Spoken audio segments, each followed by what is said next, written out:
they still gotta play us. Let's go, baby. Woo!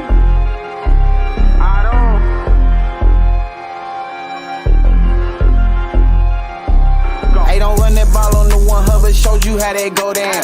Feeling like Santino, tell him we want all the smoke now. We ain't snooping that commercial, we don't put no smoke down. Plus we back and you can't hide, so it ain't nowhere safe to go now. And we always gon' turn up in that jungle every time.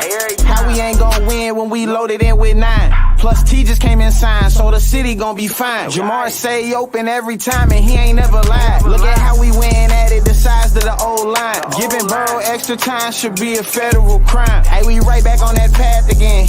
Put the division back to the test, they won't pass again. Orlando and Trent Brown, that's the Tower Twins. Feel like we only getting better as we stacking wins. And we stacking. Giuseppe in for 6, that's a gritty again. AFC North battles getting gritty again. It's Yoshi second year, we just brought Burton in. Vaughn back to ring some bells, get the cracking again. Hey guys, what's going on? Welcome to the show. We are live here at the Moran Lager House. How in the hell did we get here, Joe? We are 0-3. But before we get to that, if you guys have got a chance, come on down here to Moran Lager House. The happy hour started at 3 o'clock, goes all the way to 9. I'm down here with my buddy Joe till 8. So get on down here. We got $5 drinks, $2 off appetizers. So come on down. And after you do that, maybe tomorrow, I wouldn't do it tonight, but tomorrow, I'll stop by Midwest Best Barbecue. I was there this weekend with Corey Dillon. He actually got to check out his Dillinator wings. He said they are absolutely delicious. So I highly recommend you guys check them out as too. Also, the show is brought to you by Meyer Door and Windows.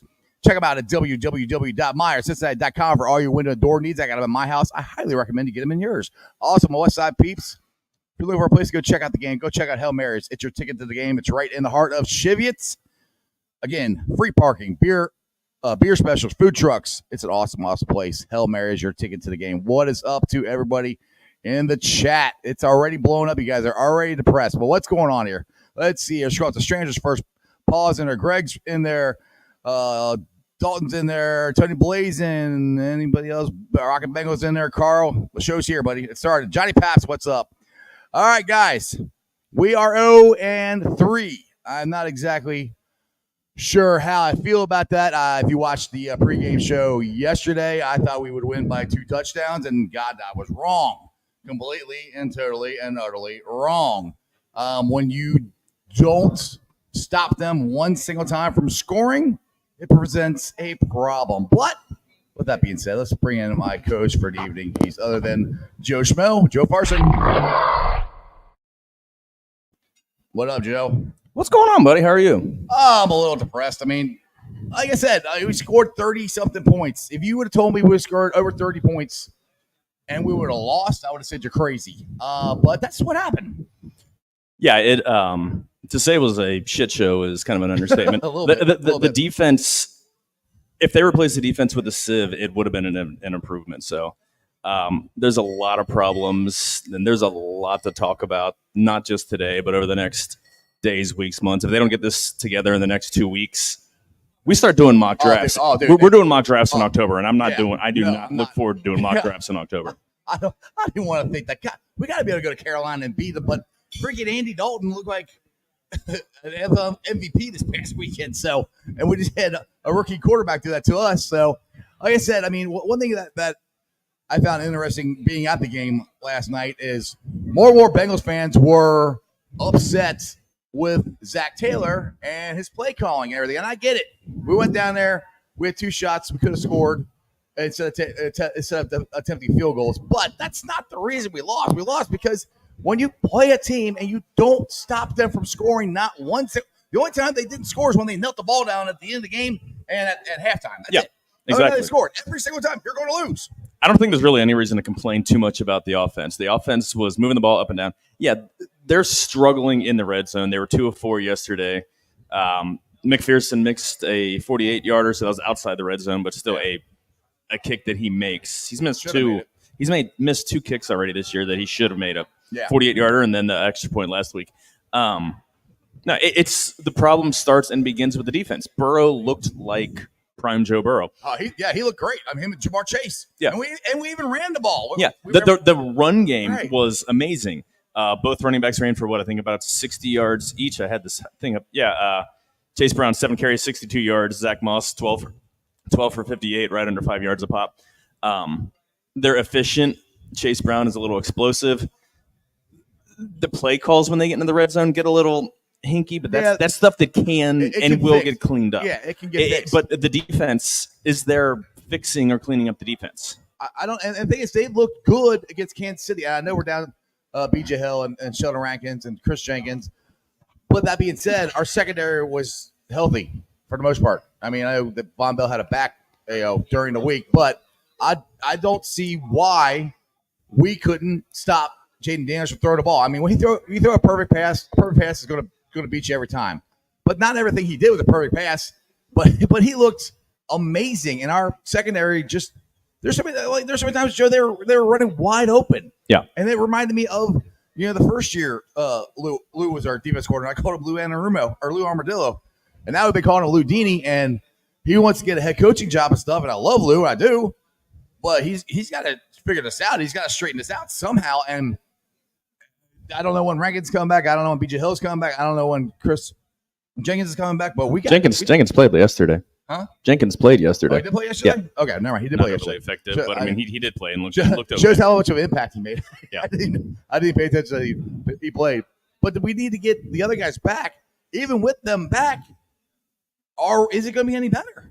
And how do you fix this? How do you go from playing as good defensively as we did against the Kansas City Chiefs to looking as bad as we did to the Commanders? I mean, number one, getting them back, it's going to help them. They're going to look better because you have better bodies. The less snaps for Jay Tufele, Zach Carter, some of the other slap nuts that they're calling up from the practice squad. It's going to help your team because those guys just don't belong on an NFL roster.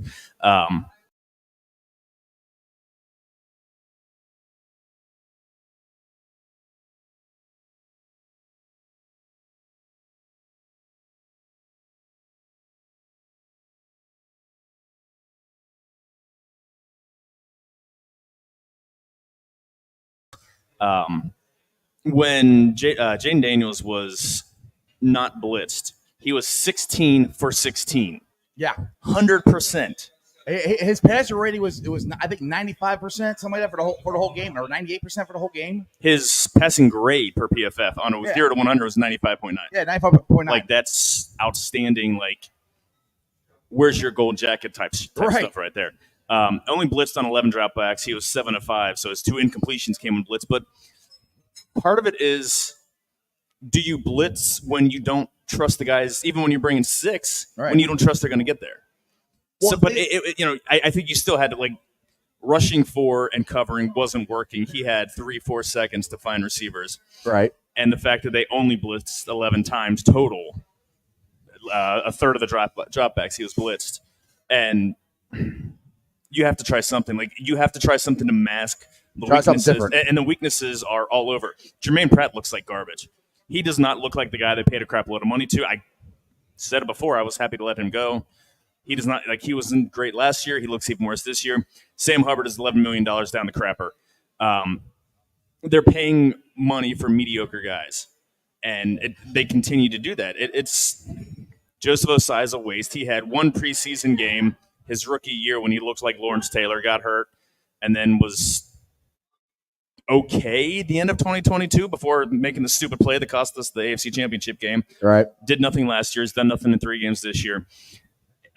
Ultimately, it comes down to, and the person who I lay the blame, or where I lay the blame, is Duke Tobin, because they don't draft well. Their offensive and defensive linemen, especially in the middle rounds, are garbage. So far, when was the last?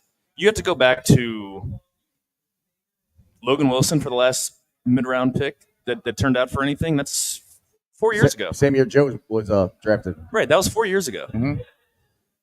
Can you name another middle round pick that's turned out? Like even a second round pick. I mean, CTB looks solid, but he got torched yesterday and won't shut his damn mouth. Yeah, that one was surprising because, again, that's where I don't get. How can you go and play so good 1 week, talking or not talking, and then you play like you did last night? I just so people were telling me this too is the Bengals tend to play down to the competition. I mean, so far this year they have. They keep. They're just not that good. They played up to play the Chiefs, and they played like Yeah, crap or every play time. up or down to the competition, and every game that we're like, oh, they're going to win this, and it hasn't been close. Yeah. I will always say haven't been close. Well, that's by 5 points. They've been close, but they shouldn't have been close. We should have blown them out. Yeah. That's the thing. Exactly. And that's where it's like, are we not preparing enough for these teams? We're taking these teams too lightly. I mean, what's going on? They're just not good enough. Honestly, I don't think. Okay. How can you not be? How can you play as good against the Chiefs, and then you turn that around? So you say they're not good enough. One game. Chiefs aren't that good this year. They've been in every game has been a slog for them. They haven't gotten rolling yet. They will at some point, but I don't think the Chiefs are rolling, and that's what kept them in. I mean, Patrick Mahomes had a mediocre game should have been 3 interceptions. Against us, yeah, against us, and their defense was wasn't very good. They didn't get weren't able to get a ton of pressure against Burrow. So Chiefs aren't playing well. They're still 3-0 because they're the best team in the league. But again, all right, 50%. So that goes back to my question: how do you play that good against the best team in the league, and you play like ass next week? I mean, it's two different teams. Yeah, the offense looked great. Yeah, the offense looked phenomenal. It's the defense, and that's where I'm like, I don't understand. You keep saying they're bad. Right? I can't disagree with you. They're playing bad right now, but I don't agree that they're all bad players because you have had a game against a very good team, back-to-back Super Bowl champs. Say what you want about how they're playing now. They still won a Super Bowl back-to-back years, and we played them awesome last year or last week. So yeah, and they did play better. But again, was that them, the Bengals playing up, right? Or is it? That's what I'm saying. That's what's kind of how I started this. Are they taking these other teams too lately? I mean, that's what it looks like. It looks like they just roll the footballs out there and beat. At least they did on defense. Offense, they were there. I don't know. See, that's my thing. Is that their true talent level, and they just played up? Because again, like teams have good games against good teams sometimes, and then they revert to their true selves.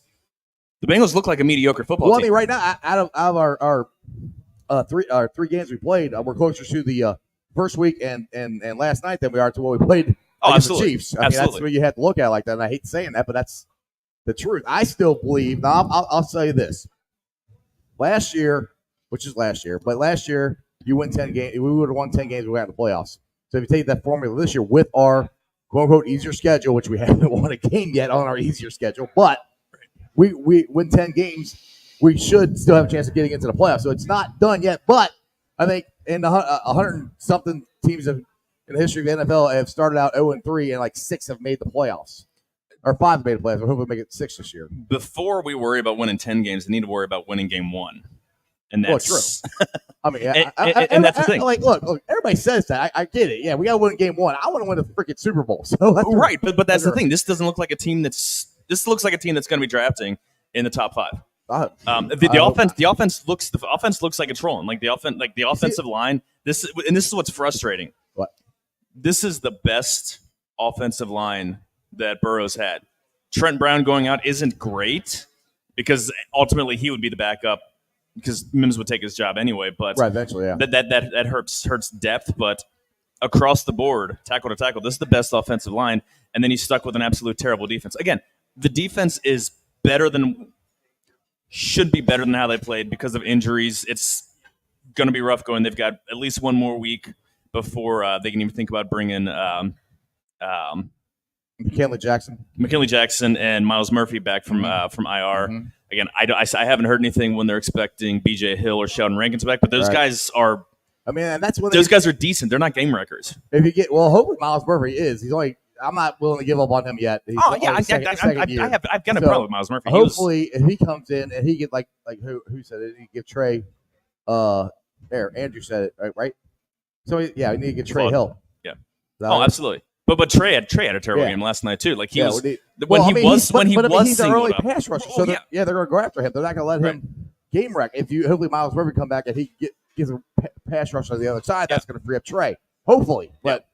They're not getting anything from Sam Hubbard. They're getting absolute just nothing from Sam Hubbard. They're moving him inside, like move him off the field. If you can't, like he's not built as a defensive tackle to stand up. Like not even rushing the passer because he just doesn't have it. He needs. I'm very disappointed because last night I saw him. Jay Downs rolled out and Osai ran toward him, and he just juked and just went right around. yeah. I'm like, Yeah. dude, like, and I thought Josiah would have a really good year this year because when we needed him to, and it's his contract year. This is what happens when you have the smallest scouting department and you don't exactly have a solid developmental track record. Bengals can develop wide receivers like nobody's business. Like everybody should go after Bengals wide receivers in free agency because they can draft and develop wide receivers. Yeah. Anybody on the lines? No. You walk in the door and that's as good as you're going to get. I don't see guys progressing. Was Jonah Williams any better after 4 years than he was when he walked in the door? They didn't. Billy Price didn't progress. Cordell Volson is about the same. Maybe in my opinion, Jonah Williams was consistent at what he was. Right, but no, he wasn't. You shouldn't be the same after playing in the NFL 4 years than you were when you walked in the door. Like again, he was fine. I don't have a problem. I always defend Jonah Williams. I don't think he was awful. Yeah. No, this isn't a knock. Better? No. Yeah. Well, I mean, this isn't a knock. He was and unfortunately he went out and he got hurt this year. And he's out for the season. Right.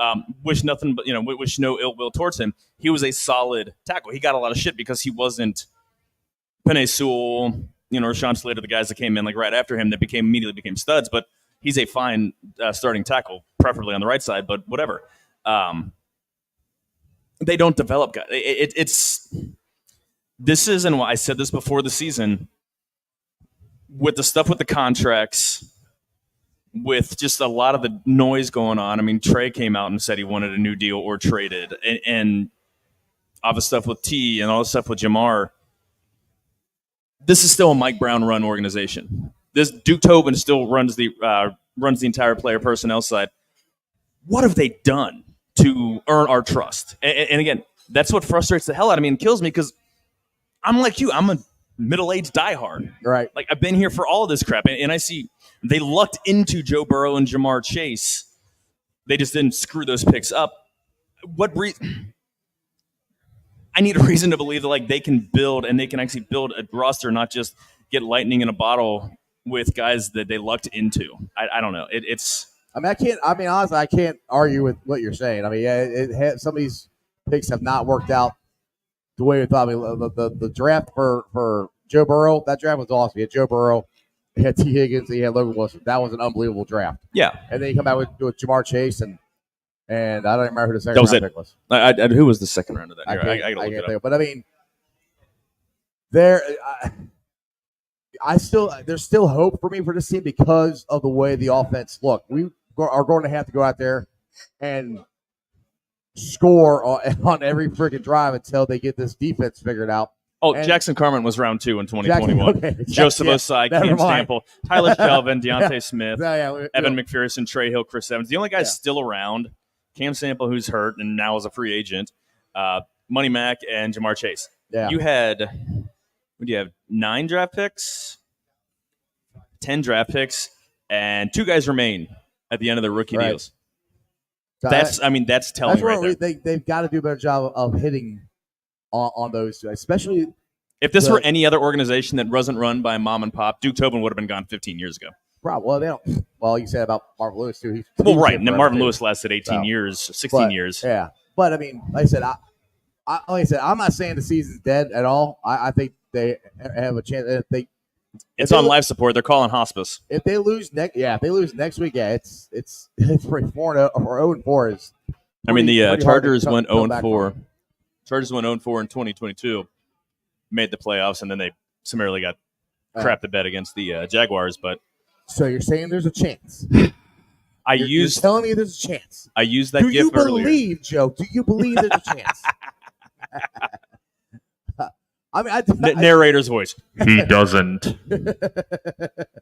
I mean, like I said, this team is too talented to play on one side of the ball. Yeah, even on defense, they're getting better.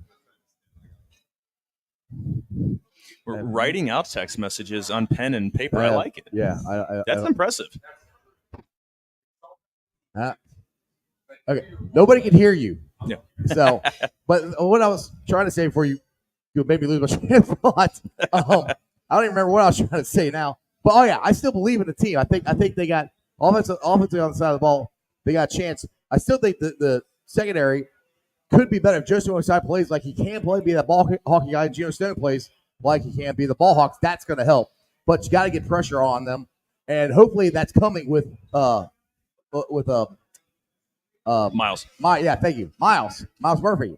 If you get him up there, and hopefully get some pressure on the other side with Trey, that helps. Yeah, I mean that's got to happen. But you need more than 2 pass rushers. You need guys coming in right, but waves. You need who help up the else? middle. I know exactly. That's what I'm saying. The only chance we got is Murphy. And again, if this were this were 20 other organizations, they'd be on the phones right now trading. Bengals will not trade unless Duke is well, okay, positive. Okay, all right.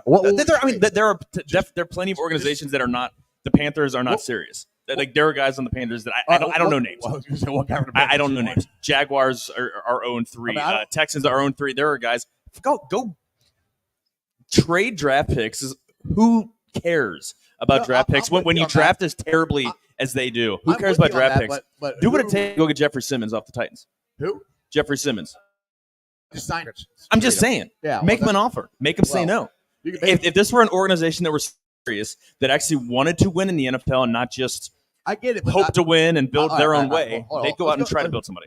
Let's bring it back to reality here. I don't think there's a possibility that we could go get Jeffries from Tennessee. I'm just throwing a name out there. Is there guys out there that you think on these bad teams you're talking about that they have players that are better than who we do? Which is fine. If they do, great. I'm not saying there's not, but I'm just but I'm like, well, who?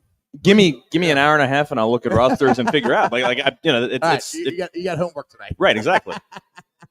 But we'll see what happens. I mean, and one thing I want to bring this up that they're talking about on First Take this morning, and there's your problem right there. Watching First Take. Shannon Sharp was saying that this was Joe Burrow's fault. He didn't play good enough to win. I'm like, you got to be kidding me. Shay is a lot better on TV when he's broadcasting himself getting it on. Well, outside of that, he just says the dumbest shit, and that's. He said that, and so did Chris Canty on the morning show. Chris Canty's another jackass that said that Burrow's best days are behind him. Like, what are we doing? For 3 touchdowns, right? 320 yards. What the hell is he supposed to do? Right. Exactly. Yeah, they struggled a bit in the red zone, but outside of that, she had a really good, solid game. Like, what do you? Right. What do you want? He's not the problem. So we first started this, you could do something a little different to try to get touchdowns instead of attempting field goals, which I agree on, and I think they will. I think they're going to have to really change that up.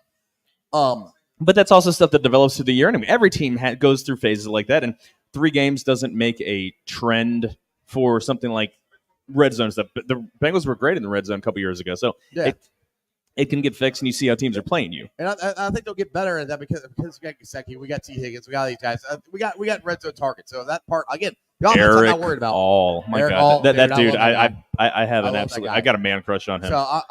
So I'm not worried about. Again, I'm not worried about the offense.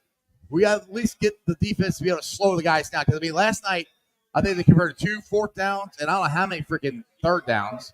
3 4th downs. 3 4th downs because they did it on the opening drive with 4th down. They played like they had nothing to lose. Yeah, which they didn't, and that's urgency. And that's what Cincinnati has to do. You have to play like because if you lose this game, it's over. Right. I mean, there's a chance, but not. Yeah, they had 4th and 2 from the 32, and Luke McCaffrey was caught it for 2 yards. Right. So it's I don't know. It's frustrating. I'm almost ready for us to move on to another topic, but I get it's the day after the game. Well, we can talk about another one here that was I thought was interesting. I was shocked that they actually did. The Cincinnati Reds fired David Bell. Yeah, that. I don't care. Like ultimately, it's probably not going to matter because they're not going to do anything differently. I wish they would have fired him somewhere in the mid-season if they were going to fire him because you're going to see how the team reacts, and you always get a dead cat bounce anyway. The team's 5 under 500 right now. They were been pretty much in that same range all year long. So if you thought that he wasn't doing the job, if you were thought that the team was stuck, if you were upset. And the comments that Carl made alluded a lot to the sloppy defense, all the way outs on the bases. If that's the problem, then address it somewhere in the middle of the season when you can actually reap some reward get a change of vision because obviously the team was doing the same stuff in April than it is in September. So, question. Yeah.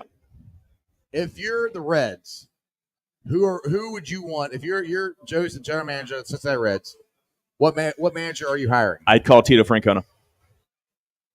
I got two. Supposedly his health issues have gotten better. I mean, that's why he stepped away. He was having health issues. Dude, he's if that's true, I would drive to where the hell he's absolutely and bring him here. Absolutely. The guy's a winner. He won in Boston. He won Cleveland, Boston. Yep. See me wearing my Ted Williams jersey. He's on a Cincinnati podcast wearing Boston stuff. This is a 1939 Ted Williams rookie jersey. Shut your face. But two guys should be. Tito would be great. Yeah, I think Tito would probably be my number one guy because you said that earlier today, and I'm like, well, isn't he? They have to retire for health reasons. I didn't know his health was getting better. Rumor, like they've supposed. I don't know. Who knows? Well, but you have to make that phone call because he played for the Reds, and the Reds love ties. Well, well, speaking of former Reds, one not that other guy I'd really like would be Barry Larkin. To me, we need somebody in there who can hold these guys accountable. Like, if you don't make a right play, you sit down. From the comments that Nick Kroll made, they're bringing in someone who's going to be less of a player's manager. Yeah. I don't know if that's going to, if that's really going to change much. Ellie De La Cruz is going to run crazy on the bases because that's part of his game. But I don't want to hold him back from doing that. Right, at all. Exactly. You kind of you clean up. You kind of. He's got a chance, in my opinion, to be the second 50-50 guy. Yeah, absolutely. You try to polish the rough edges, but you let him do his thing. Right. He's that special of a talent. But if they don't actually address the issues on the roster, it doesn't matter. You can resurrect. You can resurrect Connie Mack, Casey Stengel, Tommy Lasorda. Pick any dead manager, morph them into one, and it doesn't matter. You still have a cheap ass owner, a absolute moron president of baseball ops. I don't know if Brad Meter's a good general manager or not. He doesn't get a chance. He's stuck with some nerdy ass Nick Kroll, like making all the calls ahead of him. So I want to say it's going to matter, but I don't think it's going to matter. We'll see. They need outfielders. They need starting pitching. At least one more, just a veteran arm to be at the back of the rotation. Until that happens, I don't think it matters. They need at least, for me, I said this, I think last week we were on a show. They need a veteran guy in there, someone like what Scott Rowland did, or who did Tim Daniels say? The outfielder. I can't remember his name now. He was on the 2012 team. Ryan Ludwig. Yeah, Ludwig. Somebody like that. Yeah. A veteran guy who's been there, done that. Show these rookies, these young guys, how to do it, and along with a veteran manager. Because I'll tell you, people say the managers don't matter. Well, go look at the world champion Texas Rangers. What they changed? Their manager. They got Bruce Bochy. But they also went out and spent a lot of money, and they brought in Marcus Semien and same team. But I mean, year over year. Yeah. All right, just do what they. But also, I don't think the managers don't matter. But I will hold this true: 30 managers. There are upwards of 5 managers that are really good that can make a difference. There are upwards of 5 managers that suck that can absolutely tank your season. Right. Everyone else is in that middle 20 to 25 guys. David Bell's in the middle 25 guys. You give him a good roster, he can win. Yeah, give him shit roster, he's going to lose. That's how everybody's going to be. Joe Torre was terrible with the Cardinals. He got canned. All of a sudden, he goes to the Yankees where they spend money, where they draft and develop. Like the core of the '90s team, there were guys they all drafted and developed. All of a sudden, he's a savant and the greatest manager ever. I'll put it to you this way: the talent that the Reds had this year, if we had a better manager, we would have won more games. If they what? If we had a better manager, we would have won more games this year. Because maybe a couple games, but what does it matter? The starting pitcher we had for most of the season was pretty damn good. I mean, and the okay, but answer me this: just the starting pitching alone, we should have won more games. Answer me this: look at the starting rotation for the past month, and look at how well they've done. Jacob Junis, Nick Martinez, who I hope they can find a way to persuade him to either pick up his player option or to extend him. Julian Aguilar, they have guys off the scrap heap. Carson Spires is starting tonight, and they're still their pitching numbers. They still look pretty good. They're hanging in there. But don't they always do that at the end of the year? Well, I mean, but you're still playing. You're playing teams that are in a pennant chase. But look, you have The to Reds do this. swept. The way our starting pitching for most of the year was really good. They kept us in the games. They were pitching long. And, I mean, Hunter Green was in the Cy Young Award conversation for most of the year. He's missed a month, and he still has, like, if you're looking at like Baseball Reference BWAR, he's still third in Major League Baseball in BWAR after missing over a month. Right. So if you have that, you should have won more games. You should have been at least close. So that's what I'm saying. Yes, but you're batting Mike Ford. You had Nick Martini. You had Santiago Espinal, who I like Espinal. I thought that was actually a smart move. Right. But if Tito is our manager this year, you don't think we'll win more games? A couple, but not enough to do anything. Really? Yeah. The Reds are 5 games better. We had the same team we had last year with better pitching. They don't have the same team they had last year. They've got guys out. They had the exact same team they had last year, except better pitching. Who else? McLean missed the entire season. There was no Marte missed half the season. He was there at the end of the year. That's 2 guys. Christian Encarnacion Strand. Who? CES. He didn't play the whole season last year. But he came in and played the last 6-8 weeks. Look at all the guys that ended up having to play because of injuries. Like, no, last year they were, I don't say lucky, but I think they overperformed last year. If you look at the talent on the roster compared to how they finished above 500. And how many at-bats did Nick Martini get last year? Our injuries was in our starting pitching. Jason Vossler, for God's sakes, was the opening day starter. All right, put it this way. Last year our injuries in our starting pitching. This year our injuries was in the starting. It was everybody. Let's be honest. The Reds had their entire rotation on the injured list until Hunter Green came back the other day. So, all right. I don't know where we're going with this conversation. I hope we get a good manager. And I hope they do something with it. And unfortunately, it's going to be a month or so before anything. Last 2 times that they've hired a manager, both times were on October 21st. So they've probably got a month because they're going to wait until teams drop out, lose out of the playoffs to be able to interview their guys. Right. But again, I'm looking at Will Benson played well last year. He was awful this year. This is who Will Benson is. Will Benson had his career year last year as a platoon outfielder. This is his true. I think this is his true level guy who's just not very good. That strikes out a ton. I don't know. I hope I'm wrong, but again, Blake Dunn, Dominic Smith, Ahmed Rosario. I'm looking at the names just on the roster right now, and the guys that are just awful. And it doesn't matter who your manager is. If Mike Ford is getting at bats, we were all pissed because Mike. It does matter who your manager is. Look at the 1990 team. A manager will take you over. It'll push you over the top. Yeah. The Reds aren't close to needing to go over the top. The Reds are an okay team. I still don't believe they're not close. So we have the starting pitcher that we have, and we're going to have it next year. But who's their starting? Who do you count on besides Hunter Green? Who's again, he's solidified himself. I truly believe Hunter Green is an actual ace, not just the Reds' best starter. I think he's one of the top 15 starters in baseball, legit. After that, who are you counting on? Nick Lodolo. You're counting on Nick Lodolo, the guy who can't stay healthy. You're counting on Graham Ashcraft, who has had injury issues. Again, I'm saying counting. I'm trying to. Keep interrupting me. Rhett Louder, I think. Pretty good. Louder, legit. He did pretty good this year. Yeah. I mean, there's the main guys they had this year, which I'm drawing blanks on their names right now.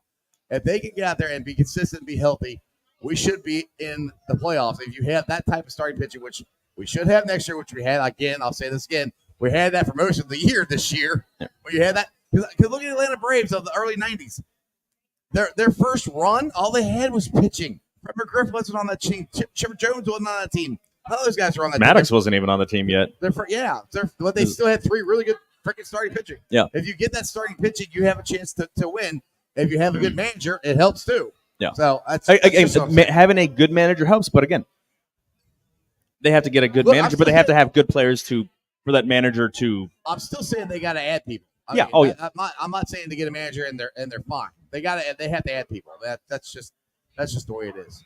So we do have let's see, who wants to go? JT's over there. You ready to eat? All right, I'll let you eat, and then we'll get on there here. Where'd it go? Hang on a second. Gotta get her name. You look lost. Huh? You look lost. I am lost. Okay.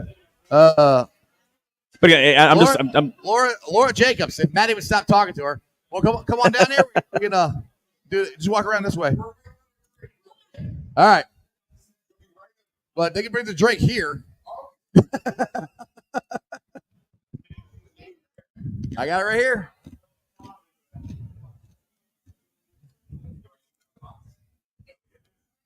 So Laura Jacobs is coming. She's the assistant cheerleader for the Cincinnati Bengals. Watch out! Don't get tripped there. How are you? Good. Let's see. We got your mic turned on here. Let's see here. Maddie doesn't realize we're actually doing a live I know. show. He just okay. Again, nobody can hear you when you're talking to us. He just walks up. See, he just walks up and starts talking like everybody can hear him. Like nobody can hear him. Anyway, so all right. So let's see. Is your mic working? I think so. No. Still not working yet. I need a little more volume. There we go. Okay, here we go. All right, I can hear you. All right, sounds good. All right, so let's get you on the camera here. There we go. Now we're all set. All right, so how long have you been with the Bengals, and how did you get started? I've actually been with the Bengals probably since I was a diaper. Oh yeah. So my mother Can you hear? is the cheerleading. Okay. You can't hear me? No, I can't hear you. I don't know Actually, a why. little bit better, man. Hold the mic a little hold it closer. I'm sorry. What the heck? It was working. We were All just fine. Hold on a second here. Live show here, people. Damn it, Jeff, you broke it. Check. Oh. There we Oh, go. I like that. Hey. Oh my gosh. All right, there we go. I need one of these Much like better. everywhere. Yeah. All right, go ahead. So try Um, that again. How did you get started with the Bengals again? So my mom, I've been with the Bengals probably since I was in diapers. My mom cheered for 14 years, and then she took over the coaching position when I was in the second grade as the cheer director. Okay. This is her 30th season, and I've just grown up here. That's awesome. I adapted here, and I moved out west for a while, and then maybe 3 years ago, right before we went to Super Bowl, she said, "I have an assistant position available. Come home." There you go. There you go. And you've been here ever since. So you guys go to the Super Bowl. What was that? What was that experience like? That was probably the cool. So I went to Super Bowl when I was 2. Okay. Her last game, Nice. she cheered Nice. in Miami. I'm not jealous at all. Miami. And then this Super Bowl, it was so fun. It was we kind of didn't get the full experience because we were coming off COVID and we didn't have the full week out in Right. LA. Right. But it was still such a whirlwind. Right. It was absolutely amazing. I loved it. It I want to sounds go back. like- That's why I'm me so. and Joe want to go too. Can you take us with you? To Right. Super Bowl? I mean, Yeah. I mean, Bengals have to get there again, though. My we have another plus two- 32 years. We got a little way to go. Yeah, well, before- it starts this week. We're gonna beat the Panthers. Okay. That's So do you get to go? Do you guys go on the road trips too, or you just at the No. home games? Just a home game. Home games, okay. Have to be there yesterday. I had to be there at 3:15. Okay. So what's the criteria for making the Bengals cheerleading squad, the Bengals? You have to be 20 and have a full-time job or be a full-time student. Okay. Well, I got the full time job, but I'm not 20, so I probably. you are 20. You're well over Well, 20. We Well, still actually I don't could think maybe 50-year-old make could it take it. work. Well, I know a couple years ago the Bengals had like not that age matters, but like the oldest full time cheerleader, Laura, and I can't remember her name, was Vic Manis or something. She was until I think she was in her. 41, maybe 42. Oh, that's young. Never mind. Tell us that's young. So, what are charity events and stuff like that? Do the Bengals do?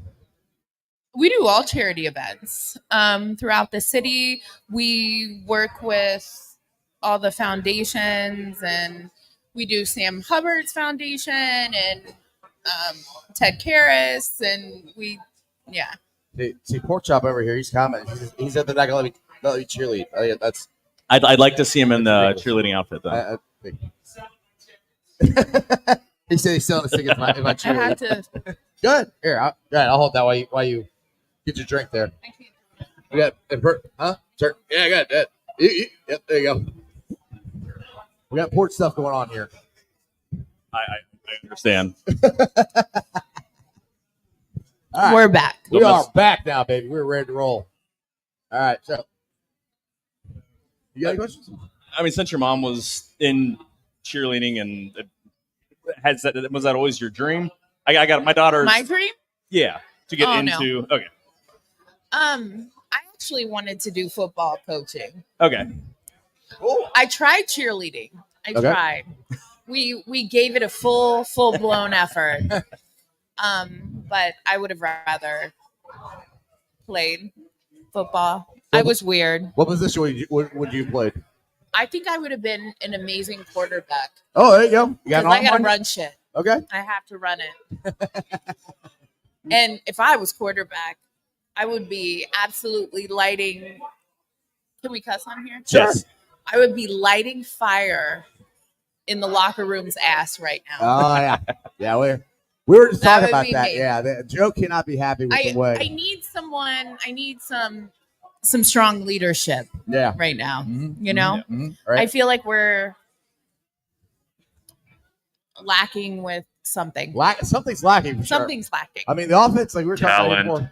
about before. He's all doom and gloom, but the offense, I think, looks great. Great. Yeah. Joe had 324 yards, Yep. 3 touchdowns, Yep. no interceptions. Yep. He did great. He outplayed like he did with the Chiefs. Right. He It's outplayed just our defense wasn't there. our Yeah, he was defense. fantastic. I don't. Where were they? I don't know that. That's what we were just talking about before you got here. It's like, how can you look so good against Kansas City? Say what you want about Kansas City, how they're playing. They're still back-to-back Super Bowl champs. They're still undefeated. I still have my thoughts What's the about point? Kansas and the Atlanta game. Yeah. Yeah. They got a nice flag in there, or They didn't get the pass they didn't interference. they didn't get a Oh, the one flag on called on Kyle them the other day. Which, that was Which a is pass just- That was bullshit. It's you don't want to. I'm not going to say that they're biased because I don't want to sound like I'm a crybaby, but no. you look at trends and you look Yeah. at who gets calls in, especially in crucial situations. Their fans will point to some holding call in the first quarter. Oh well, we didn't get that call. Was that a play at the end of the game that made a big like? That's the stuff that's like. So I come on. have Atlanta friends. My dad has a house down there, and I spend a lot of time down there. And my Falcons friends always would tell me the Chiefs are just great. Don't say anything about their calls. You're a crybaby until it happened to them. Yeah, Right, exactly. Then it was, well, that was pass interference. I'm like, It oh, was pass interference. No I way. agree it was. You don't okay. say. Yeah, you don't say. Shocking. And was our call with the Chiefs pass interference? Yeah, to an extent. But if you're But they also held. They held They held They two held Bengals on the two field. Bengals. They held Yeah. Zach Carter. If you're holding Zach Carter, you need 5 penalty flags thrown against you because that guy's hot ass. Okay, if you need to hold that guy when they're rushing 3, you need to lose like 75 yards on penalties. It'd be 5 personal foul Yeah. penalties. He's dead hot ass. definitely. I'll just clarify for Maddie. Okay. But yeah, it's like, so what's your where the season's gone right now? We're being 0-3. I think we're the best 0-3 team in the league, despite what somebody says here. Never Well, have the best There's only 0-3 two team. others to compare to. right. So But I mean, That's I like think saying they have- that's like saying the fastest vegetable. Jaguars, meh. And I Well- mean, Callahan's struggling down in Tennessee. So Right. But I still think we have a shot. I'll actually pulling the thing out. I know we got to win the first game. I understand that. I still try to look ahead at the entire season because I do a talk show that I talk about the Bengals for the entire season. So I still think that we have a shot of actually turning this around. Now, 5 teams out of the last 126 years, I think it is, that started 0-3 have actually made the playoffs. So the odds aren't the greatest. But what's your thoughts? it's been since 2000, right? I think so. 2000 It was might the be. last team You that might be right. No, about the Chargers were 0-4 Now- a couple years ago. no team has gone to the Super Bowl starting 0-3. Didn't Chargers in '94? Did they start like 0-3 or 0-2 or something like that? I don't know. I think something like that. They lost the Super Bowl, but I know they did go. Mm-hmm. But what's your thought? Do you think the Bengals can turn this around, or Of are we just doomed? Like Joe just thinks we're doomed. I'm not pessimistic. garbage. I'm trying to look at I don't things think we're doomed. realistic. Yeah. Actually, watching the offense, I was very happy about. I felt like our offense finally was clicked.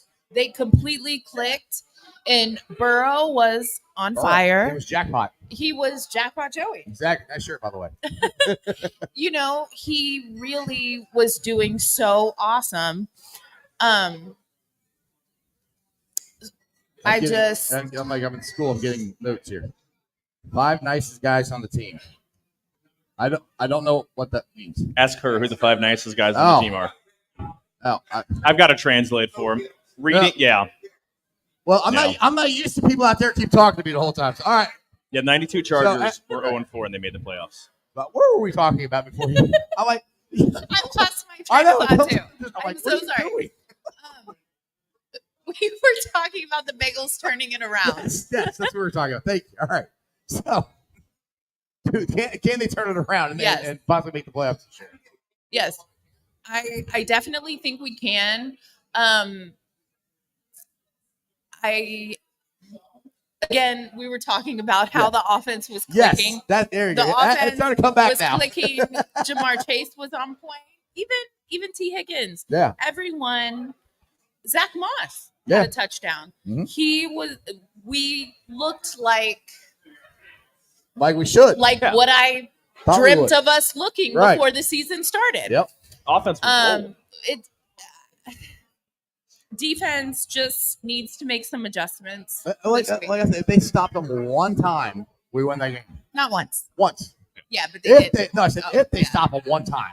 I wish they would have. We would have won. Also, our players are some of the guys. All right, so I got a question from the crowd. I'm not sure who it was. This gentleman over here who keeps walking up here talking to me.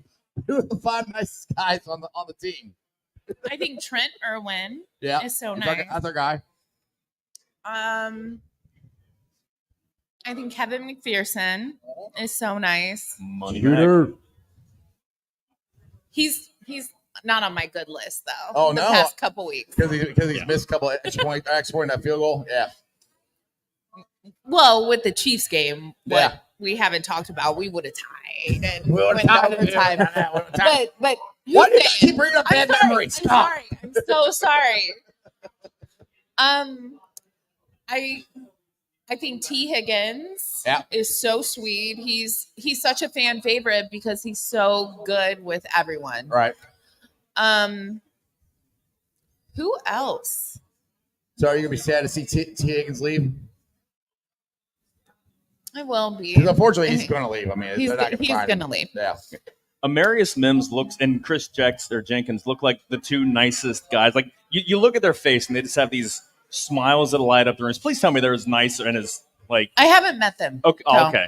You haven't they're gotten so the young new. guys. Okay. I haven't had. I haven't had the pleasure of meeting them yet. Like especially Chris Jenkins, you see him in interviews, and he's just this huge effervescent personality. Yeah. And like that's an awesome guy that like you want to make it because he's a guy that just seems like he's gonna be awesome with the fans.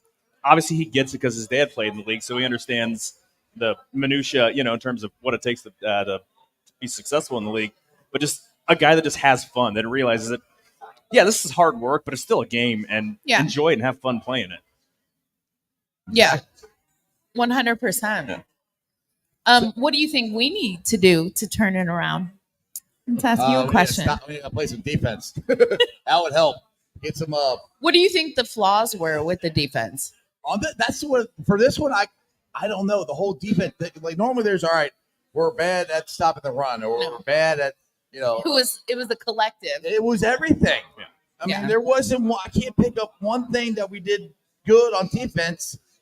And I'm the most optimistic Bengal fan there is. And I'm like, when Jaden Daniels can go down there and he rolls out, and he kept doing this many times where he'd hold the ball and our guy would run toward him, and he'd throw the ball right over top of him, or he'd juke around him, or do something. They did it over and over. And then their tight ends are running wide open right across the middle of the field, which reminds me of the first year that Lou Anarumo was our defense coordinator. Yeah. And it was just bringing up flashbacks of what the hell? Yeah. So again, like I don't know what needs to be fixed other than everything. Like on the defense side. I mean, it's not. even from working down on I just felt like they had a lack of communication with each other. What They communication? didn't- Or it's like they take them. They're taking this things too soft. Like, oh, we're just Yeah. gonna go. We'll be able to beat them as Commanders. This is what it- And you can't speak about it Yeah. and then get shown up. Right. Right. Right. Right. Yeah. Like you can't call someone Can't talk shit. you can't say they're a college offense. Yeah, and then he Right. absolutely and then runs get up and down. smoked. the field. Yeah, they can smoke. Yes. It just doesn't work like that. What I want to see them do, I mean, they're not going to make. I mean, season started. There's not a lot of guys available. They're not going to make trades. They Yeah. stick with the guys they have. Let the young kids play. Yeah. Jordan Battle was amazing last year. Yeah. He's been on the field for one snap in 3 games. The Mhm. safeties haven't been playing well. I No. think Geno Stone is Yeah. better than he's played, but Geno Stone's been a little disappointing. To be honest. right. But I still think he's better than how he's played. You all right? DJ Turner, I think, needs to see the field more. I don't Yeah. know who you sit because Mike Hilton is one of the few guys I that think- plays okay. I just want to see the young kids play. And again, a lot of it, they have guys that need to come back from injury, Yeah. and then you can truly judge how Yeah. if they can work around the issues. But it's let the young kids From- play and then go from there. And from this particular game, from my angle, Yeah. on where I was standing, I mean, Geno Stone got outrun as well. Yeah. And I thought he's some. Fast. Supposed to be fast. Supposed to outrun them. He had the most interceptions in the Yeah. AFC North Yeah. last year. Yeah. Yeah. So one thing was surprising. I want to see him bring that Right. to us. Well, he What had- is he not doing that he did in Baltimore? Was Exactly. he more That's aggressive? what I'm trying to Was it figure out. what was it mass? Because Kyle Hamilton's probably the best safety in the league, and he played Yeah. beside him. So were they just throwing his side because they weren't going to throw to Hamilton's side? Yeah. And there was opportunity. I don't think that's the case because I've seen tape, and he's a smart player. He knows how to read coverages, or he Yeah. knows how to read quarterback. But I'm wondering if it's just getting integrated Mhm. because again, they don't play much. They practice all the time, but you're not practicing full speed against another team playing full speed. And maybe within a couple weeks, the back end will be better because they'll be more gelled, I guess. Mhm. But Well, I one think thing- Geno Stone's going to be okay. Well, one thing I'll give Geno Stone credit. At the end of the game, I can't remember who it was. He laid somebody out at the come across the middle of the offensive line. Well, that's when they had 2nd and 20, which is and they gave up a first down. yeah. But yeah, he did. He absolutely blew he up. hit somebody. What It the was thing was running surprising, back. I blew him up. which was the thing was surprising me is it was him hitting Yeah. him, and that's not what he's known for. He's known for coverage. Yeah. And he had one was that the first game against the Patriots where he had the ball, he had it in his hands in the end zone, and couldn't bring it in. Yeah. That's really the only play that stands out to me as He's far had as his him. hands on the Yeah, that he's made a play on a ball this year, and I'm really was thinking we'd have our tip balls, something. Mhm. The only, I mean, can't tell Brett made an unbelievable interception last week. I still Last lose my At the mind at that. Chiefs, yeah. Chiefs game. still And then lose my this mind week, at that. where he's getting burned, and it's just like Well, he got burned right before the play that he on the made the interception. Yeah. So But I keep going back to that one because that one he almost defended knocked down too. If he freaking wouldn't have slowed down, he would have knocked that one away too. And the guy would have scored. Mhm. So that's where I don't. That's where I keep going back to. I don't get how you play one way one week against a really good team, and then you play Mhm. another way against another team who supposedly wasn't that good of a team, and our defense looked well, like two different teams. I think part of it is the Lou's just Patriots weren't that good of a team. No. yeah, Patriots And Patriots are They bad. got killed last Right. weekend, and obviously, it just is not good. It's not working. Yeah. It's For definitely not us. working. And everyone's down on Lou. I think Lou is. That's why the Chiefs game was close because Lou knows how to scheme those guys. Lou knows how to scheme the Chiefs. He knows Patrick Mahomes' strengths and weaknesses. That's part of it.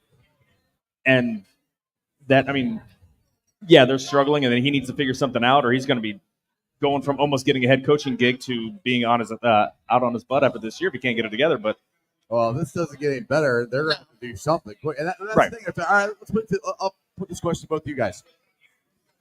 With not making trades, because they're not going to. Right. We don't know if anybody's going to come back. What need, like every time the offense goes bad. Everybody goes, oh, we got to get rid of Zach's got to be fired, or Zach, they got to take the play call away from Zach, or yada, yada, yada, or whatever. All right, so let's turn around defense. We take the play call away from Lou. We need to do what's going on here? What changes do you think needs to happen to light a fire under these guys? I mean, again, it's I don't know how you light a fire under these guys. We'll put it that way. But I'm saying Because, every again, time the offense is bad, it's always Zach's fault, and it's always Zach's play calling. It's always this. Well, right. I mean, nobody's because saying- he's the head coach, and the head coach is an easy scapegoat. Right, but I mean, this Right, is wrong, defense right. coordinator. He's the main leader. Right. Of Yeah, exactly. the team. But, It's yeah. the easy It's scapegoat. always going to come back. Yeah. I understand that. I'm just saying, what does Lou have to do? 'Cause nobody's saying, all right, you need to fire Lou. You need this. What do you do? I think we were so caught off guard this week with how the defense actually played. Yeah. I don't think anyone knows Yeah. what to really say at this point for this week. Right. I mean, Oh, try this. Yeah, and that's Check.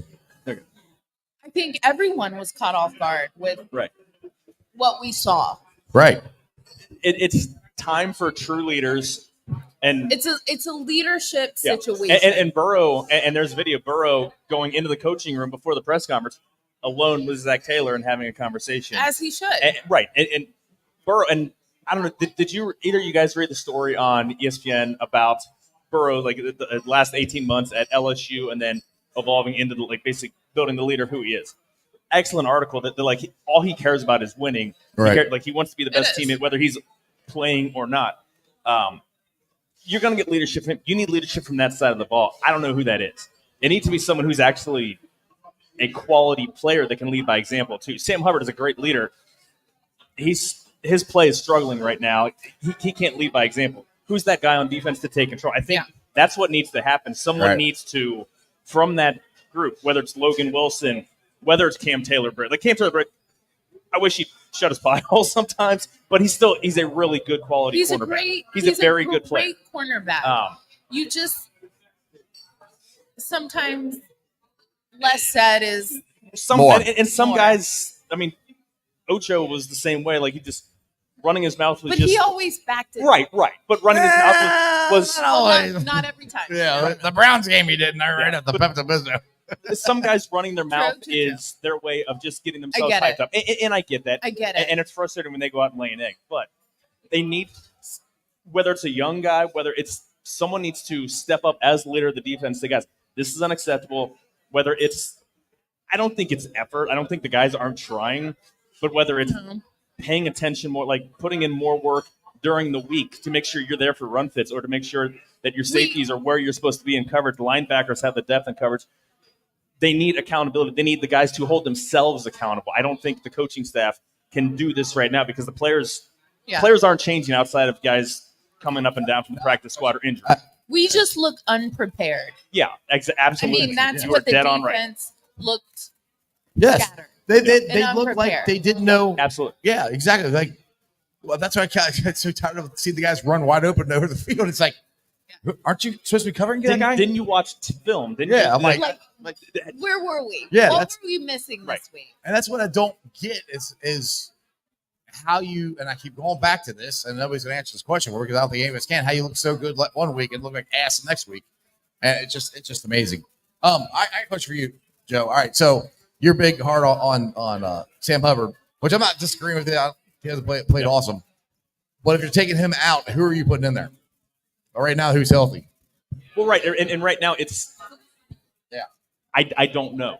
I don't- But they have to do something. Mix and match. Again, they brought up Cedric Johnson, who was a 6th or 7th rounder this year. I forget. Yeah. And he wasn't very effective, but also this is his first snaps of NFL time. I think you just have to. And I said earlier, play the young guys. If you have guys, veterans that are struggling, play the younger guys because they at least have the ability to ascend. Someone like Sam Hubbard, who's been in the league, he can't He's not going to get. he's not going to ascend. No, he's Trey not gonna get Hendrickson, better as where he great is. as Trey Hendrickson is, Trey Hendrickson's not going to ascend. He's Yeah. at the level he's going to be. Now, that level's really Trey damn doesn't. good. Yeah, I'm saying I don't think right. he has That to level's ascend really. But yeah. you know what I mean. Yeah, Like, yeah.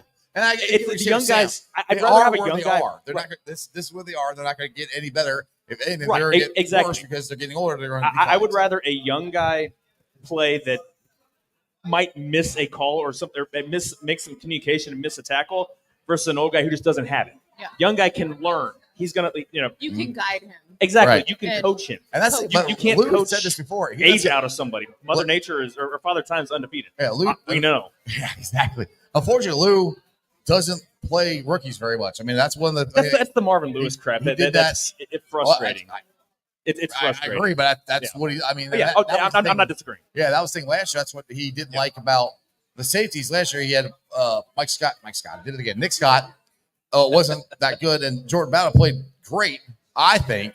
And that's one that where you signed Geno Stone, they're going to play him, and Bell's his boy. So Right. that's why Battle's not playing. They're trying to get their money's worth with Geno Stone. Probably, yeah. Right. And true. that's why they're not incorporating Yeah. Jordan Battle is a beast. Yeah. He was phenomenal Awesome. last year. And Yeah. he should be Hopefully he'll out be there. in What I this don't week. get, okay. Yeah. Again, nobody can hear you. Deshaun Anthony, who is a rookie, the guy who was called for 2 crap penalties last week, but still called for 2 penalties. He's seen the field more than Jordan Battle. He's been on the field for 9 snaps. Jordan Battle's seen 1 snap. Like, Yeah. is Battle like? It almost feels like there's something going on behind the scenes. Like that, is Battle like just not handling? I don't The say motion the well? motion. Well, but it I mean, is. like Man. right, but because again, when guys aren't playing well, and you have someone who's an ascending player, he was a rookie last year and was amazing. Yeah. Like a leader. He is someone who can be a leader. He was a 2-time captain at Alabama. If you're a 2-time captain at Alabama, you're a true leader of men. Yeah. Like you're going to be a leader of whatever NFL team, no matter if you're a special teamer, whether you're a starter, whether you're a Pro Bowl, all pro level. And that might be the change that he does it because Lou's going to have to change something. Has to Right. change. Something has to change. Something has to For- change. and for 3 me, weeks, right. right, and for me, out of everything you've said about trading guys doing this, putting Battle out there, the one that makes the most sense, and the one that's most that we can actually do. Because Right. some of the stuff you said, Yeah. we can't do. It's pipe dream. It's pipe dream. Yeah, but it's pipe trade. It's not gonna happen. So, and I don't know, I always have a problem with that. It's like when people go, let's trade a bag of baseballs for Shohei Ohtani. Well, that ain't gonna happen. Right. I mean, so I always try to look yourself out in reality. Anyway, I really enjoyed having you on the show. Thank you. Maddie really likes having you on the show. That's why he won't stop talking to me while you're up here. So you go enjoy yourself, and thank you very much for joining us. so thank you much. All right. So now I have to switch mics again. Yeah, watch I don't trip over. There you go. All right. Yeah, and She made it over. Keith's dead on here. Dude, this when you use scraps, when you try to fill out your roster with scraps, I mean, yeah, that's exactly what happened because they're not going to go out and make the big move. Like there were guys out there, legitimate stud D tackles out there, and they didn't go out and get them. They went out and got. Well, I mean, I think you and me talked about this on my show before that I was concerned about the defensive line, which I was. Oh, I yeah. was really concerned about the run defense. Absolutely. I wasn't concerned about the secondary. Right. That was, to me, more eye-opening last night was the secondary and how open these guys were. Because they were they were wide open. And I'm like, there's no but part of it is when you have 3-4 seconds, you can't cover NFL wide receivers for that long. Especially, let's be honest, who was open all game long? The tight end. Last night for Washington, who was open? Scary Terry. Guy's one of the top 5 wide receivers, top 10 wide receivers in the NFL. I don't care if you're Deion Sanders, if you're Darrell Green, pick your legendary cornerback. You're not going to be able to cover that guy for 5 seconds because your pass rush. Yeah, you got pointed. Yeah, so that's pressure. Part of it. All right. That's great. I'm going to hit on to your point. That's a great point because last week, and that's why our secondary, I think, played better last week, just to your point, because Trey Henderson got out there and he got pressure on Patrick Holmes last week, and he wasn't yesterday. Right. He would, like you said, so. And that's a lot of it. Yeah. We talked a lot about was the difference between between last week and this week. Yep. Trey was given, I think, a few more one-on-one battles last week, and he won. This week, he wasn't winning the rare one-on-one battles that he had. He wasn't winning them. JT, you ready? All right, come on down, man. So one team we can talk about that won this week, is the University of Cincinnati Bearcats. Let's go. Go, Joe. Or over here. That's fine. And full disclosure, I was out playing golf with Corey Dillon. So I didn't really watch. I didn't watch the game. I know they won. So I might just sit back and let you two talk. I was in my seat, section 107, row 7, seat 1, by myself because nobody wanted to sit in 95-degree heat with me. No, I was out playing golf. So, JT, tell everybody where you're from and where they can follow you at before we get this thing going here. All right, man. Well, front office news. My man Neil Meyer normally is here joining you weekly. I'm replacing him today, so make sure you guys check us out. We're part of Rivals now, if you don't know. So just go ahead and subscribe. Check out our YouTube channel. The front office news, that's free. But if you want to subscribe, it's going to cost you a little bit. But our info is pretty legit. Come on down. We're putting stuff on there all the time. We're at the press conference today, so there you go. All right. So I'll ask this to both of you again. All right. Like I said, I can't talk too much about the Bearcats because I didn't watch the game. How did they look? How is the season going so far? I'll put it that way. All right. So far, 3-1. The Pitt game is the one that has people crying at night. Yeah, everybody's like, what, Maybe it's me. Maybe I should just quit going to games because every game I go to, the teams lose. So you're the bad luck? I'm up because the Bengals can't win a game, and the one game I went to the Bearcats, they didn't win. So it's you. It's me. So you must have showed up in the second half. Denominator. Yeah. Second half? Were you there in the first half? What, the Pitt game? The Pitt game. Oh, they're the whole game, yeah. So I can't fully blame you. Nah. I blame Joe. Go ahead, sorry. All right, all good. But, right now, after the Pitt game, it was doom and gloom. It was, I don't know. As you can see, after the game, a lot of the people were more upbeat than I expected, which I think last year they would have fell apart against Miami. I know Miami of Ohio isn't Ohio State, Alabama. They still should have beat them last year. Yeah, for sure. That was piss poor. But that's neither here nor there. You outgained a team by 200 yards and lose at home. It's crazy, right? Yeah. I think they were like 2 of 7 in the red zone. Right. And that's, you lose games, you're kicking that many field goals and you dominate somebody like that. Yeah. It's kind of like, when you're playing a little brother and you're playing around and you letting them, you like miss a layup on purpose, you rebound, then he fouls you, don't call it, then he hits a 3 and you lose, right? Right. And that's exactly what Miami, Ohio did. They took the bell to a club, after they beat them. So. Well, we got that belt back and then broke it, I heard. Yeah, we broke it. Yeah. Broke it at Martino's, the word on the street. They broke it at a Steelers bar? They broke it at a Steelers bar. Yeah, definitely broke it. So after that, we're like, okay, 2-1.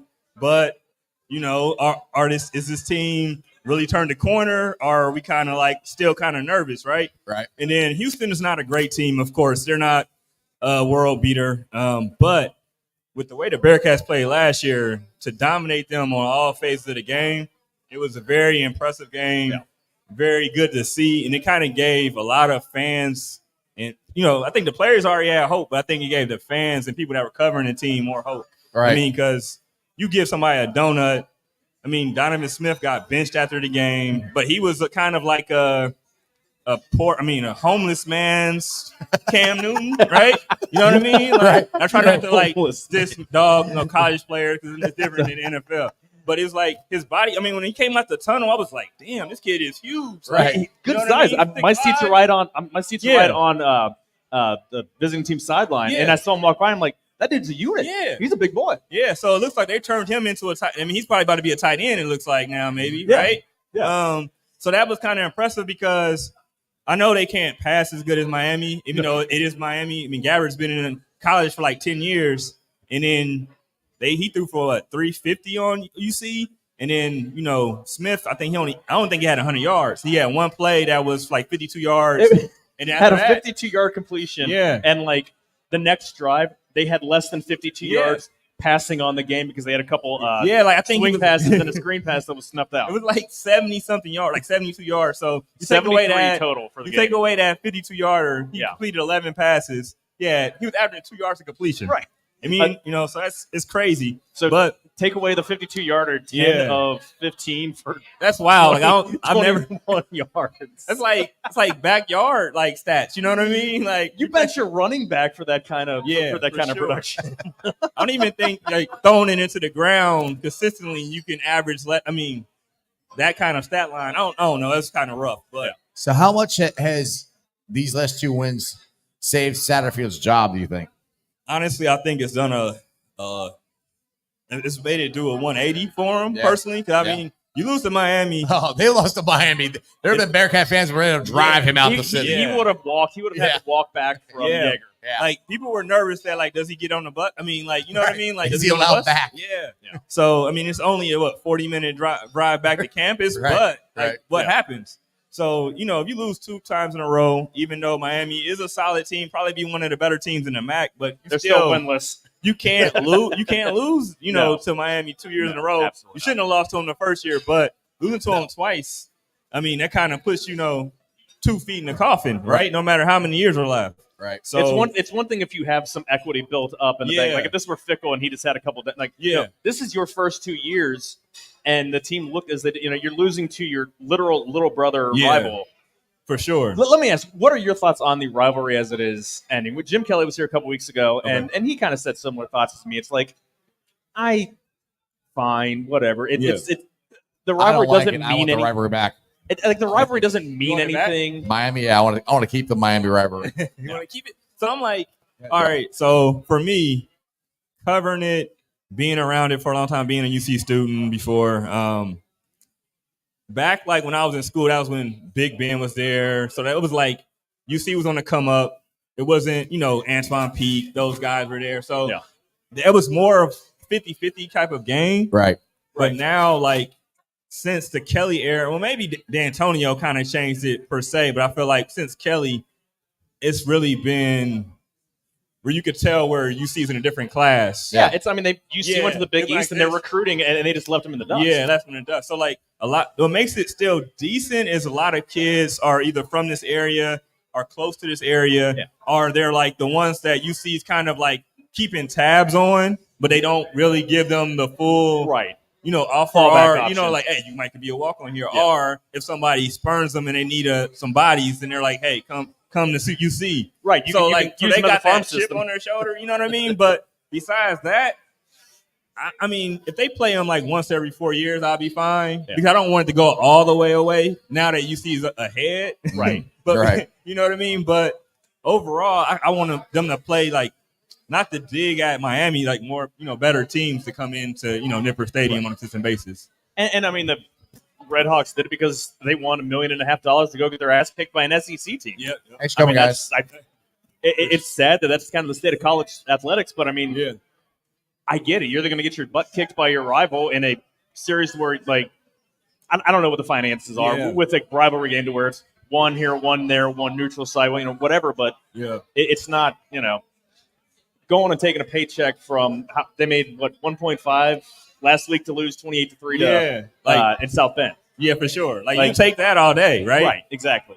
By the way, how's Tim doing? Is he okay? He was he's okay because they won. Okay, good. All right. Our buddy Tim's a Notre Dame fan, so I had to check. Tim Daniel. Tim Daniel. Oh yeah. Yeah, we had to check in on him. Yeah. Especially after that Northern Illinois game. He probably was ready, man.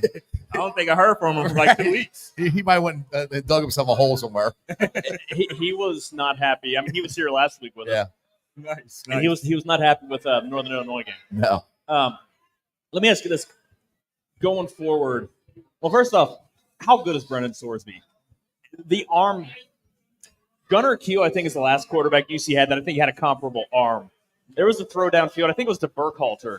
That was just an absolute dart. Yeah. Like the arm strength that he has. So the arm talent is there, but also the leadership ability. After all the conversation after the Pitt game, that he kind of took I'm not going to let this snowball. He's taking ownership in the program that he's been in for 6 months. I can't remember when he transferred, but I mean, not for he seems fully bought it, and he's a dude that they can build around because he's only a sophomore. So they have him for at least now transfer portal and all that crap. But I mean, presumably have him for another 2 seasons after that.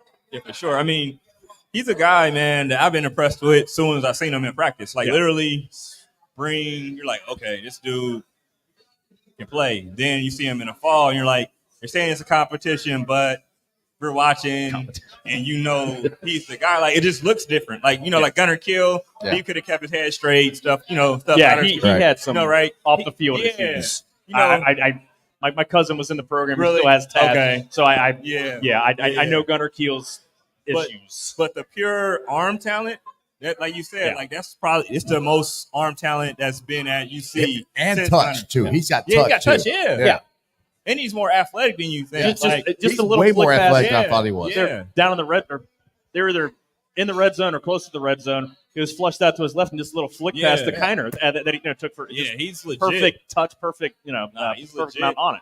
And he wants to hit. Like, the thing is, like, only thing I'm nervous about right now is just he wants the contact. Right. Yeah. So I'm like, you gotta watch that. If they don't get too much. Yeah. So I'm like, Brandon, like, we need you on the field. So like, I don't mind you trucking somebody if it's like an important first down. Right. But if it's early in the game, slide. Hey, get down or live for another day. And that's the kind of quarterback that Satterfield uses. I mean, Malik Cunningham, Yeah. Lamar Jackson, he likes the mobile guys. Yeah. Sorsby isn't as mobile as those guys, obviously, but I mean, he encourages the running, and I'm like, yeah, we've got some pretty solid, for sure, pretty solid, stable running backs. And he's not stay in the pocket. I don't like. We were at the game there. I think it was one you and me went to, and they had a couple plays where it's for him to run the ball, and I'm like, no. Don't take those plays out because he's too valuable for us. Well, and he twisted his ankle that game too. Yeah, that's right. He did. Yeah. Okay, I do remember. Yeah. I'm like, he twisted his ankle there. So I'm like, he's too good. He's too important for the Bearcats to lose. So don't take those plays out. And I'm with you. Slide. I mean, get down. But I mean, he's talent-wise one of the best quarterbacks we've had in. Like I said, maybe it's going to kill him. Again, just from the shoulders down, head and shoulders, like light years beyond. You don't have any hair. I know. You Light years beyond Des Ridder. I mean, we love Des Ridder. Ridder was the best quarterback that the organization, that the program's had, maybe since Ray Cook. But I mean, Brendan Sorsby's a better quarterback. I think he has better presence. The ball. And, yeah. Des was good on his feet. He had a cannon of his arm, but Desmond is the best winning quarterback we've had. I'll put it that way. Right, but Sorsby, in terms of just the actual quarterbacking abilities, in terms of being able to feel the pressure, having the touch, having the command, and just the small things, moving around, navigating the pocket while the play is breaking down. He has that stuff. And again, I'm not saying anything. He might have a future on Sundays. Who knows? We're talking. That's down the road. But for a college quarterback, especially coming out of a mediocre program as Indiana. What? Indiana the juggernaut. What are you talking about? This is in the 1970s in basketball. Oh, sorry. But Bobby Knight ain't thrown what's crazy, they've been winning, though, lately. They were good. I didn't really expect good. that. Yeah. They're like 4-0 or something, aren't Are they? they? Yeah. I got to go check out who they played now. They had they scored 50 points like last Saturday. On purpose? Yeah. Huh? Yeah, I don't know, man. I'm shocked. Like, we make a lot of jokes about Indiana, and then like they've been winning. And I'm like, where's this coming from? You know what I mean? Paul here is asking how the ring honor ceremony went. It was great. I was in the stands watching it. I didn't get to go down the field. They're averaging 50 points a game, 202 points scored in 4 games, and who they smoked? They beat somebody in conference, Minnesota. Wow. Yeah, like I'm telling you, like last week I was like, okay, maybe everything was a fluke. When a Big Ten play starts, like they'll look like trash, but I don't know. Something's going on. They smoked UCLA 40. Wow. Yeah, the NIL must be all right up in Indiana. The NIL is real. John Mellencamp is probably working on something. And so speaking of the NIL and you talk about the Cincy Reigns. Yeah. How, in your opinion, how has that impacted just the football team as far as getting the NIL money? Is it a huge thing, or is it just a cool thing? Hey, we go drink Cincy Light and we're helping out, but are they really helping out? No, it actually does. Okay. Yeah, that is probably because we probably had one of the better collectives. Like we kind of got in front of it early. That was very well done. Those guys, like it was really outside. I mean, they got a lot of people in.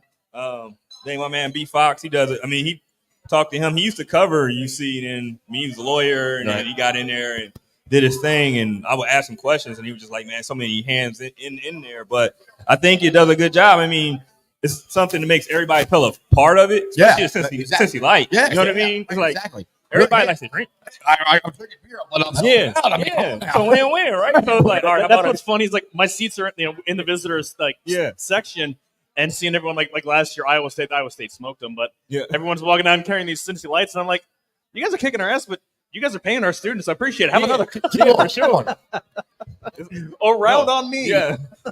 Like, yeah, get them some more Cincy lights, right? Right. But it definitely helps, man. I mean, I think it helps like just the branding, and it helps get those guys in, because UC isn't. I mean, it's the top tier teams. No, I mean everybody's being real with everything, right? You got O State, Bama. You have USC is kind of in that top tier. Yeah. Clemson was, but now they're kind of. I think we might have more of a profile than Clemson. Yeah, I think they're because he doesn't believe in NIL and transfer portal, so he's kind of falling off.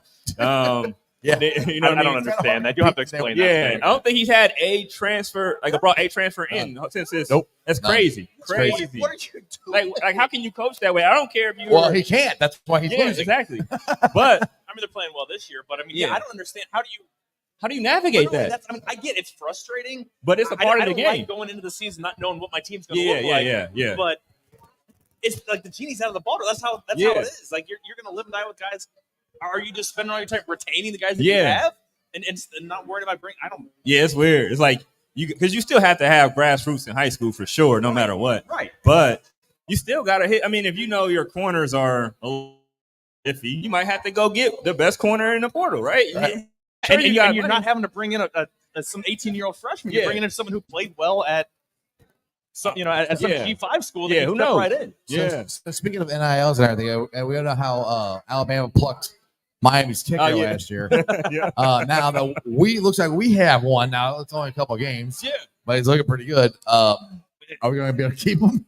But the thing is, like, he's a senior. Yeah, he's a super. No, we're good. He's a super senior. Like, he's one of those guys that, if I think he was doing the kickoffs before, and then Carter had his troubles, and then he was kicking. I mean, even in practice when Hawks was missing, he always had distance. Like you just saw his foot. It's like, dang, this dude got a boot. Yeah, the 56-yarder was. I mean, that cleared. No, that wasn't a straight. that was legit. Yeah, that probably been good, but from 60 for sure. Close. No, like literally, I was in that end zone when he kicked, and I was like, it was like no doubt. I was like, dang, that was definitely 60 for sure. Like he might have been able to make 60, 61, 62 might have been comfortable. And the thing is, you're doing that your senior year. You got a shot at. I don't know about get drafted because not everybody drafts kickers, but you got a shot in the league. Yeah, for sure. I mean, this dude got a heck of a story. I think he was kicking at like a D3 school. Yeah, it's D3. It was like not Wittenberg, but some other like small. Yeah, it was super some of the small school in we like asked him all the questions about like his did he think he would be kicking field goals in the game? He's like, no, you know what I mean? Right. I think he had like he has a regular job, like you know what I mean, like. Just a hardworking dude. It's a good story, man. It was Wittenberg. Okay. So, all right.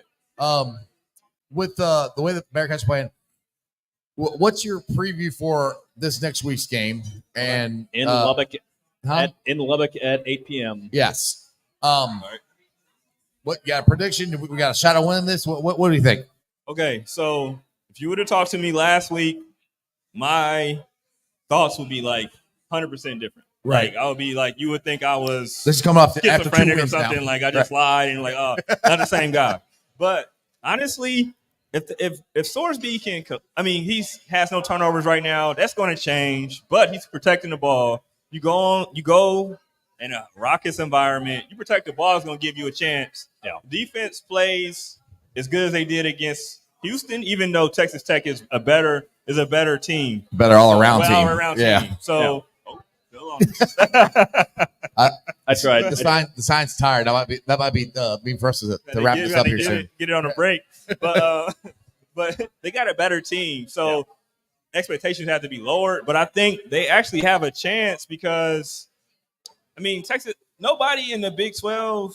I mean, Utah and UCF, I think, are probably the best teams, like pound for pound, in the Big 12. Like, if you're being honest. There's a lot of good teams. There's no great team. Great team. Yeah. So any team can be beat. Like, Yeah. Utah beat Oklahoma State at Oklahoma State. And Stillwater, yeah. I mean, and they were dominating until like the last 5 minutes of the game. Yeah. I was able to watch it. And I mean, I have to say this: if UC can control that running back, because Brooks is a monster, 230, he's a bowling ball, and he can go to the house. If they can keep him around, I think he can even get 100, but I think they have to keep him like under 110. Can't take it over. Can't take the game over. And that's my concern with the stupid ass 3-3-5. Yeah. I won't call it stupid, but I understand your anger. He really doesn't like that defense at all. It leaves you. I mean, and again, okay. What happened when they faced Ollie Gordon? They held him up for the first half. They wore down, and Gordon just ran all up and down the field on him last. Now Ollie Gordon's doing that to everybody because he's probably the best running back in college. Yeah. But Texas Tech isn't unbeatable. They went to overtime against Abilene Christian and beat them. Arizona State isn't very good. They beat them by 1 score. They lost to Washington State, and then they smoked the North Texas Mean Green. Yeah. Yippee. But Arizona State's better than people. At the beginning of the year, you would have counted that as your dub. Now they're a little bit better than you expected, and it's kind of shocked me. You know what I mean? Yeah. Like watching them. So you're saying we're going down there and we're going to win, right? I won't go on wax, I guess, on the record because this is live. Right. We are live, baby. We're live, man. We're live. But I think they can win. I think this is not like at the beginning of the season, I would have counted this as a pure loss. Yeah. Right. Like by 10 points. Right. But now I think They got shot. they have a shot. They have a shot, yeah. It's a 60-40 game now to me. Like where I think 60% they lose, 40% they win. But I think they can beat them.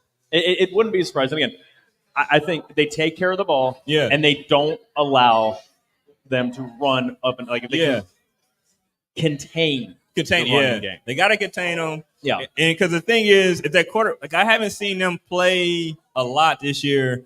What makes me nervous is how Miami threw the ball against us, right?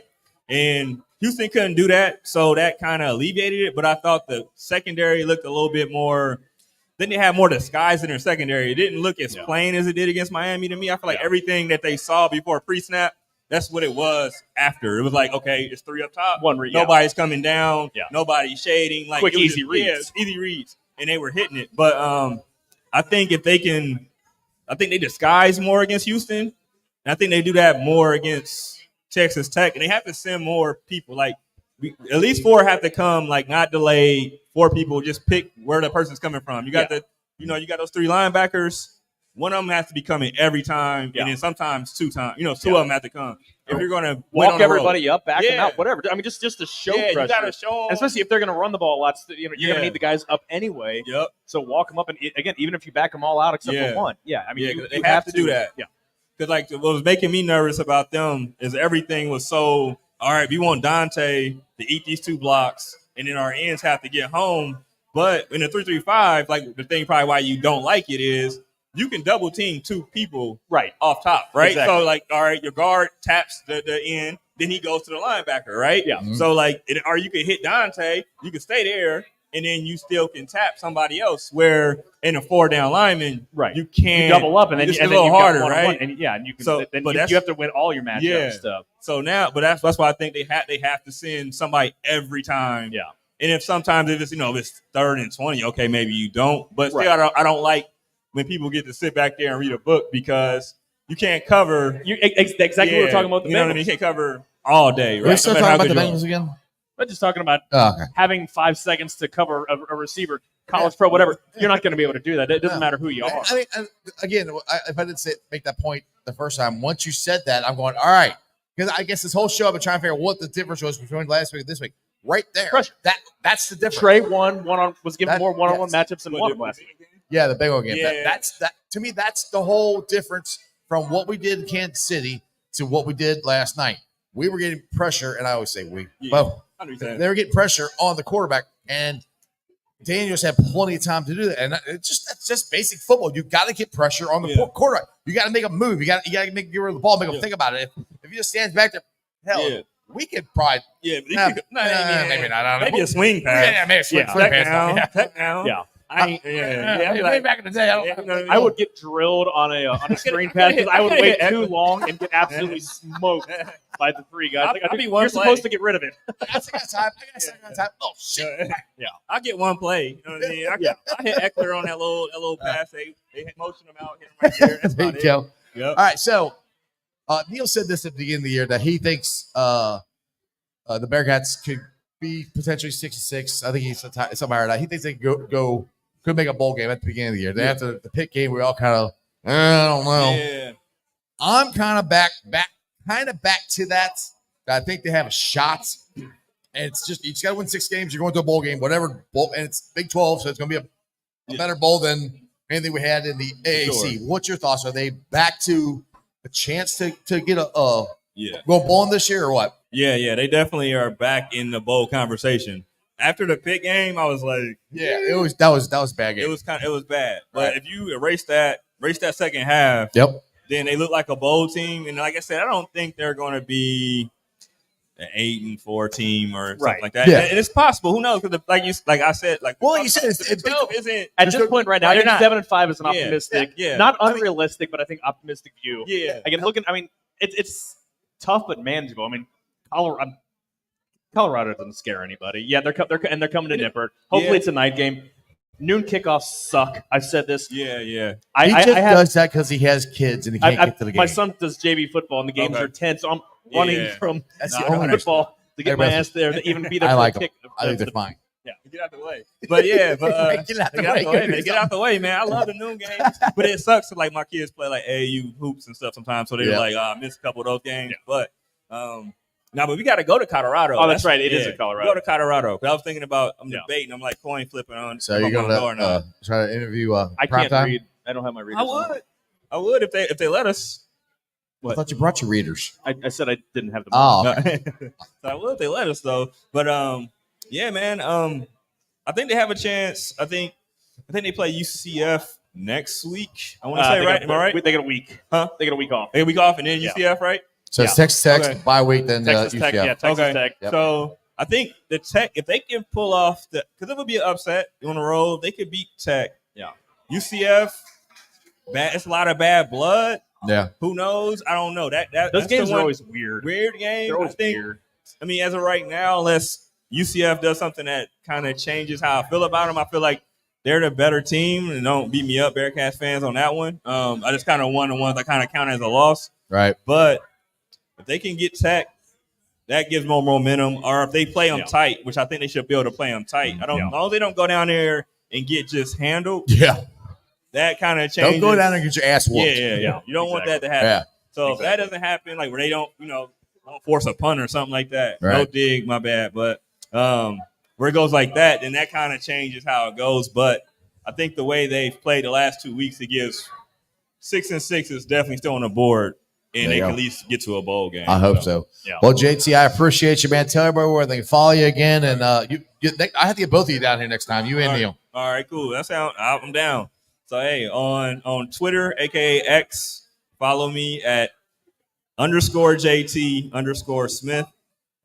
Follow the Front Office News on Instagram at Front Office News. Follow us on X and Twitter. I'm going to still call it Twitter. I'm not even or you call it Twix. Yeah, I'm going to call it Twix. Twix? Yeah. Like Twix? Like Okay. Twix. Yeah. All right, Twix. Your left or All right right, Twix? roll with that. What left or right Twix? I'm going to go. I'm a lefty. I'm a lefty. There you go. All right. So that Front Office News, go there and check us out. And then just make sure you guys set up the frontofficenews.com or you can go cincy.rivals.com. It'll get to the same website. So check us out. Our YouTube channel is picking up. We're trying to get up. We don't got as many as the Iceman. We're at 463, man. Help us get to 1,000. Yeah. Go over there. What's the name of the It's channel? Front Office News. There you go. You'll see like a random Satterfield or Brandon Swordsby interview or something up there. So check that out. Subscribe to us. Help us get to 1,000. There you go. Yeah, I highly recommend going follow these guys because they know what they're talking about. That's why I like having them on. JT, appreciate you, brother. Thank you very much, man. Thanks, man. All right, guys, we are down here again at Moreland Lager House. We're down here every Tuesday. So come on down, and I'll see you guys next Tuesday. We're down here. Again, the happy hour starts at 3 o'clock, and it runs until 9. So I give a little cool graphic up here, and I'll show you. So 3 o'clock all the way to 9. My show here goes from 6 to 8. At 7:30, I'm gonna end this because I'm kind of tired. I've had kind of a busy weekend. Not to toot my own horn, but I was kind of hanging out with Corey Dillon. He wore me out. It was very tiring.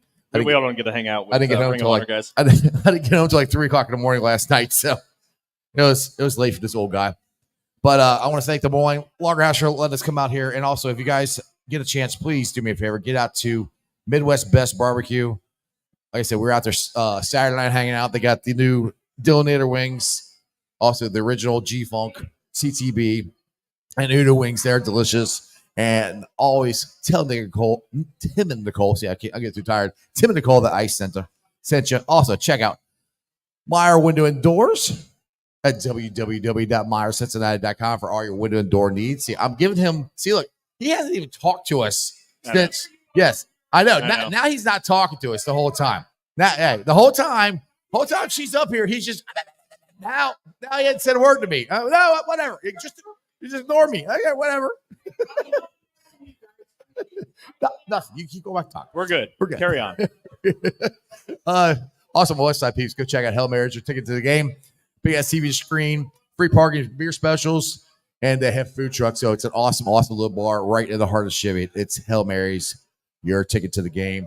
All right, Joe Schmo. First off, Crip, you can come show up. Like, it's just because nothing keeping you from coming up here. You know where to find us. Oh, well, yeah, but he's in Myrtle Beach. So? Start driving. Get up here. Allegiant?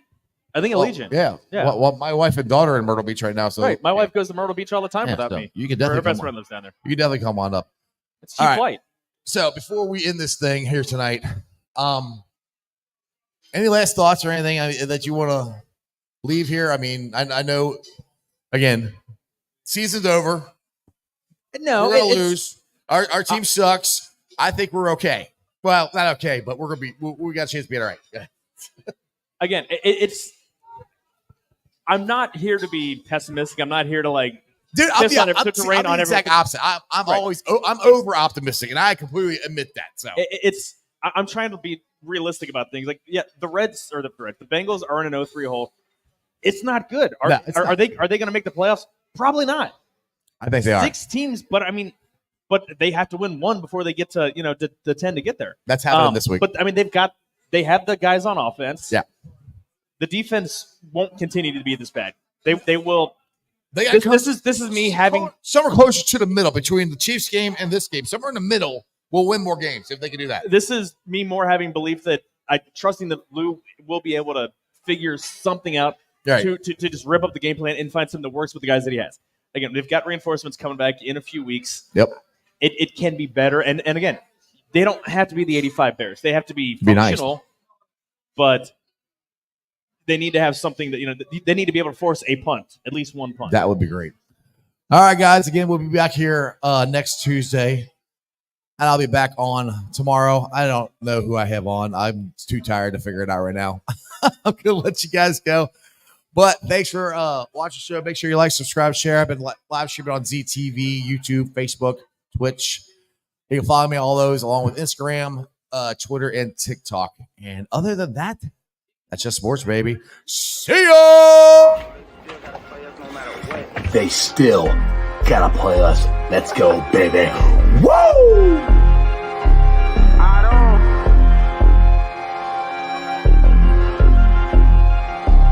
Hey, don't run that ball on the one Hubbard, showed you how that go down.